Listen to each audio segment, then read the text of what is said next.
From the CyberHub bunker and studio, you're tuning in to the CyberHub Podcast.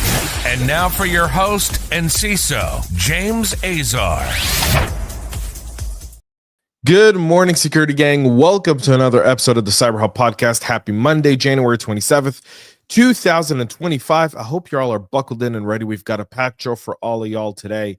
So don't go anywhere, including United Healthcare making headlines by finally releasing the number of victims of their cyber breach last year, and DeepSeek AI, from China. Trusted, a new TikTok, the new warfare on America, both economically and information. We'll discuss on the show today, so don't go anywhere. Let's get this show going. Join me for a coffee cup cheers this morning. I've got my double espresso coffee cup cheers, y'all. Those that haven't subscribed, go to our website, cyberhubpodcast.com. You'll get the this episode in written format with the bullets you need for absolutely free every day after the show. And so really, really worthwhile. So let's kick off with United Healthcare. I think we're going to have that issue again. All right. So United has revealed now that 190 million Americans were victims of the ransomware attack that compromised the company. Back then, the early numbers back in October were around 100 million people. Now that number, after forensics and kind of going through the whole disclosure process, has now creeped up nearly double to 190 million, according to United Health Group. The vast majority of those people have already been provided with individual or substitute notice. The final number will be confirmed and filed with the Office for Civil Rights at HHS at a later date. The stolen data does include patient insurance, health insurance information, medical records, billing and payment information, and sensitive personal information like phone numbers, addresses, and in some cases, even social security numbers and government ID numbers. Again, this kind of shows you the difference. When you think of like healthcare data, it almost feels like high trust and HIPAA should adopt the PCI model, right? Where specific data should be hashed and encrypted and just there, and never be available in a singular database with all of the other data. There's the PCI model, which says that you can't store full credit card numbers with customer data. And so what that makes you do is only save the last four of the number. And if you have the last four, you can't really do much with it. You need the first 12 as well. And maybe there's a time for change in the healthcare industry when it comes to how we set standards. In February, Change Healthcare suffered a massive ransomware attack that led to widespread disruptions. That one was by the Black Cat ransomware gang, aka Alpha V, which was behind the attack. They stole 6 terabytes worth of data and encrypted computers. They caused huge. The economic impact of this data breach, by the way, this ransomware attack, is felt in every area where there was a small family-run clinic that couldn't get paid, that couldn't pay, that had to shut down. Ton of those folks who were relying on Change Healthcare. So Change was kind of like the payment intermediary between your healthcare physician, hospital, urgent care facility, and the insurance company. And in there, right, Change was the payment distributor. So when they went through the ransomware attack, they couldn't pay. And some of these healthcare facilities were running on a 30-day reserve, right? 30-day reserve. Some of them 60-day reserve. And it took them a while. And when they couldn't get paid, it set them back. And when it set them back, some of them went out of business. And that's the truth. I've heard dozens of stories of companies that went through that. That's the real price of the cyber attack. The 190 million Americans who said their data compromised. Yeah, they'll feel it in a way, but it's kind of like Equifax. Everyone said, oh, it's the end of everything. And we're almost, 8 years after and still nothing, right? People moved on. But with this one, this one's significant, folks. It had downstream impact on healthcare availability for many people. $69 million in crypto were stolen from Singapore-based Phemex in a what is believed to be a suspected cyber attack. The Singapore-based cryptocurrency was forced to pause some of its operations on Thursday of last week after a suspected cyber attack led to the theft of more than 69 million in digital coins. The company's CEO on Friday morning said that they're in the process of restoring withdrawals and will be manually reviewing requests and pull money out of Phemex. For the time being, they've taken a snapshot of all user balances as of 12 p.m. UTC for a reward for your support and loyalty. They'll share more information. And again, typically whenever you see this type of stuff, you can point to North Korea. Good morning to Thomas Ryan joining us on LinkedIn. So you typically know this is going to be North Korea. The modus operandi does the same thing. Phemex has approvals to operate in the US, Canada, Turkey, and Lithuania. It's got 5 million users, so $69 million. A lot of crypto. We've seen what happened to South Korea and others. Let's get into this DeepSeek AI. So over the weekend, and if you're a trader and you're watching the markets this morning, you're seeing a lot of tech stocks crash, a lot of Silicon Valley upheaval over this new Chinese AI whose models apparently are supposed to be unbelievable, kind of like unbelievable. And it could be just a China power play here and a psyop that we're all falling for. So DeepSeek is now the number one downloaded AI platform in the US, at least in download rankings. The conventional thinking was these guys have undercut ChatGPT. They're using less advanced chips, but they've got a combined model training. They're kind of like not big. They don't have a lot of money behind them. They don't have all the stuff there. But this does kind of hint of the fact that this is kind of happening as the announcement of the up to 500 billion. Again, it's up to 500 billion being invested in AI data centers. The first one being built in Texas. It already started. It was started getting built last year, but Oracle will run it. ChatGPT will use it. That's kind of the rule of thumb there. And they're going to open more of these data centers across the country, part of that investment. But DeepSeek is a Chinese-powered AI. Now, I spoke to someone last night kind of just a little bit about this.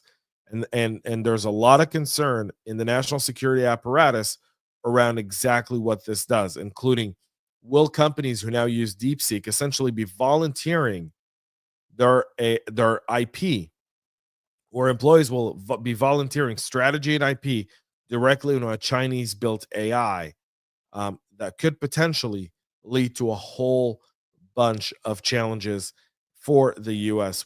TikTok was an issue and is an issue, but what happens here is significant. You want to keep an eye on this. We're going to do a deeper dive. Again, we started kind of looking at DeepSeek late yesterday, and I couldn't get a whole bunch of information, so I don't want to feed you with, a whole bunch of information we can't validate. I do have folks looking at DeepSeek in terms of backdoors, security vulnerabilities, security risks that exist beyond the fact that it's Chinese, which should be the first massive red flag, should be higher than all other red flags. But nonetheless, policy-wise, block. Make sure everyone is notified to not use the AI until security has been able to properly vet and evaluate DeepSeek for its business contingency. And then the best communication here within the company is, look, it's a Chinese-based AI. We don't know exactly how it operates, where it's storing data, how it's training the models. We don't have all that information. It's a not trustworthy application at this time. Yes, there's hype, but avoid the hype for just a minute. Let us make sure we cross our T's, we dot our I's, and that's the right way to go about this. We'll move to some patching lags, which is what really led to the success that Salt Typhoon had, according to Tenable. Tenable said the scanning data suggested that at least 30,000 Microsoft Exchange servers were potentially at risk from one of the flaws the group regularly exploited. 91% of the vulnerable systems still remain unpatched, despite a patch published back in 2021. The group behind the attack, tied to the Chinese government tracked Salt Typhoon, has been connected to intrusions in the telecom industry. Treasury on January 17th identified and sanctioned a private hack for hire Chinese firm for its involvement there. But if you take a look at the non-exhaustive list of flaws known to be exploited by Salt Typhoon, something to keep in mind. This is again coming from our friends over at Tenable. Microsoft Exchange server-side forgery vulnerability, aka proxy logon.cve 2021-26855. The Sophos firewall code injection vulnerability, CVE 2022-3236. 40 client enterprise management server, 40 client EMS SQL injection vulnerability, that's CVE 2023-48788. The Ivanti Secure Connect and Ivanti Policy Secure Command injection vulnerability, that's CVE 2024-21887. And Ivanti again, because why wouldn't you? This one is an authentication bypass vulnerability, CVE 2023-46805. The first three have a CVSS score of 9 or 0.8, and the fourth has a CVSS score of 9 or 0.1. So you can obviously tell that delay is costly. Cisco on their end released a patch for a critical vulnerability found in Cisco meeting management feature that could allow a remote authenticated attacker to elevate themselves to admin privileges on affected device. Again, an authenticated attacker. The vulnerability has been given a CVE of 2025-20156, has a CVSS score of 9 or 0.9, and it's located in the REST API and exists because proper authentication is not enforced on REST API users, meaning they can be an authenticated user just by exploiting that API. You want to make sure you get that patched up. Zyxel, for their end, are warning that a bad security signature update is causing critical errors in the USG Flex and ATP series firewalls, including putting the device into a boot loop. They found the issue affecting a few devices that may cause reboot loops, and the Zyxel SH daemon failure or login access problems. The system LED may also flash. That's not related to anything. Devices received a faulty update, and so now they're re-releasing the update to take care of that. So if you have that. A vulnerability in Subaru's Starlink connected vehicle service provided unrestricted access to accounts of customers in the US, Canada, and Japan, according to Sam Curry. Starlink, the in-vehicle infotainment system for Subaru vehicles, provided remote functionality that could be accessed from an admin portal that only employees should have access to. Together with security researchers Shubham Shah, Curry discovered that the admin panel was hosted on a subdomain of SubaruCS.com, and after finding JavaScript files the subdomain was using, it discovered that the password for an employee account could be changed without even a confirmation token. If this works how it was written in the JavaScript, then an attacker could simply enter any valid employee email and take over their account. Once they identify a valid employee email, the researchers reset the password, then removed the client-side overlay from the UI to bypass MFA and provided them with access to the panel functionality. Once they were in, they were able to view vehicle information, including historical data location, VIN number, and other data, as well as customer information like last name, zip code, phone number, email, and billing information. After searching and finding my own vehicle in the dashboard, I confirmed that the Starlink admin dashboard should have access to pretty much any Subaru in the United States, Canada, and Japan, according to Curry. So Curry reported the vulnerability to Subaru back in November, and the car maker addressed the security defect within 24 hours of receiving the report, and they're now letting that out to the world. An improper handling of messages in Git's credential retrieval protocol could have allowed attackers to leak user credentials, according to Ryota K, security researcher. Git retrieves login information stored in system-specific credential helpers using the credential protocol, which is text-based over standard input-output and relies on lines of value pairs. Both Git and the credential helper parse the messages, which are separated by new line character and certain protections that are in place to prevent property injections. RedTalk discovered that a feature in the GitHub desktop that automatically supplies credentials to a Git client contains a vulnerability that would allow a malicious repository pointing to a graphed URL to leak those credentials. CVE 2025-23040 is the issue in the carriage returning smuggling bug and exists due to differences in how lines are separated in the Git credential protocol. So the security researcher who named the attack clone to leak discovered a similar defect in the Git credential manager there as well. That was CV 2024-50338. So to resolve the carriage return smuggling bug, Git added a new validation to the credential protocol, which will reject URLs that contain the carriage return character. Git announced patches for the issues on January 14th. So that's there.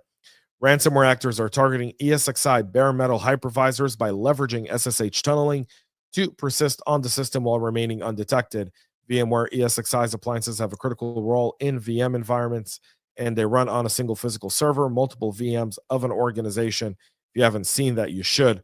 They are largely unmonitored and have been a target for hackers looking to access corporate networks where they can steal data and encrypt files, thus crippling an entire business by rendering all VMs inaccessible. ESXi features a built-in SSH service that allows admin to remotely manage the hypervisor via shell. And again, we go back to the same thing using in this kind of like, we have an SSH tunnel. That means nothing. The moment you have an SSH tunnel, the way you use it, threat actors could use it as well. That's not a solution. And by the way, these SSH tunnels are also used in OT. They're used in a whole bunch of areas. So something to kind of keep in mind there. There's gaps in here, stuff that needs to be addressed. So ultimately, it's recommended that organizations centralize their ESXi logs via syslog forwarding and integrated logs into a SIEM to detect anomalies there. And finally, PayPal gets a smack on the wrist from New York. They got a $2 million settlement with the New York State over their 2022 data breach. The DFS action says that the threat actors took advantage of security gaps in PayPal systems to conduct credential stuffing attacks that provided access to sensitive customer information. In 2023, PayPal disclosed the large-scale credential stuffing attack between December 6th and 8th of 2022. 35,000 accounts were breached, and a $2 million fine has been levied on PayPal. They got to pay it within 10 days, which shouldn't be a problem for the company.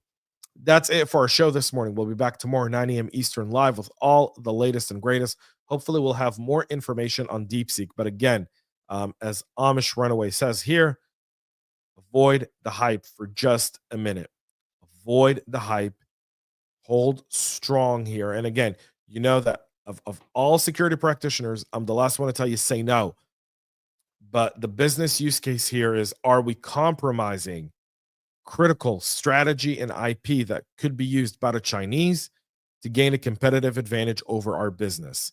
That's the line that has to be used over and over and over and over again when people ask security, what do you think of DeepSeek AI? And you don't have your answers padded until then. That's it for now. See you tomorrow. Until then, make sure to subscribe, follow, share, like, comment, and stay cyber safe. We love feedback, so make sure to connect with us on social media and subscribe to our podcast on your favorite podcast listening platform.